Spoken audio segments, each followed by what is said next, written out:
क्या मतलब तुम्हारा तुपरक? चिनार, मैं जॉब की तलाश में थी, तुम जानते तो हो। पर यहाँ पे क्यों? क्यों नहीं? क्योंकि तुम उसकी क्लाइंट हो। चिनार, इसमें हर्ज क्या है? मिस्टर ओकान जानते थे कि मैं जॉब ढूंढ रही हूँ, उन्होंने ऑफर दी और मैंने कर ली।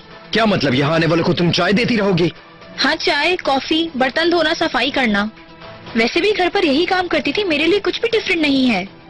देखो, मुझे तुम्हारी जॉब से कोई प्रॉब्लम नहीं, पर तुम्हें इसकी जरूरत नहीं है। चिनार, मुझे रेंट पे करना है और जिंदगी गुजारने के लिए मुझे पैसों की जरूरत है। काम किए बगैर पैसे नहीं मिलते और ये काम अच्छा है। जाओ, तुम अंदर जाओ, मीटिंग के लिए इंतजार हो रहा होगा।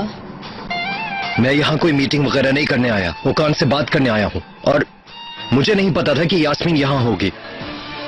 ये इत्तेफाकी मुलाकात है यानी? हाँ, इत्तेफाक है, बदकिस्मती से इत्तेफाक है। खैर चिनार, मुझे कोई फर्क नहीं पड़ता। बताओ क्या पियोगे, मैं तुम्हारे लिए बनाऊं?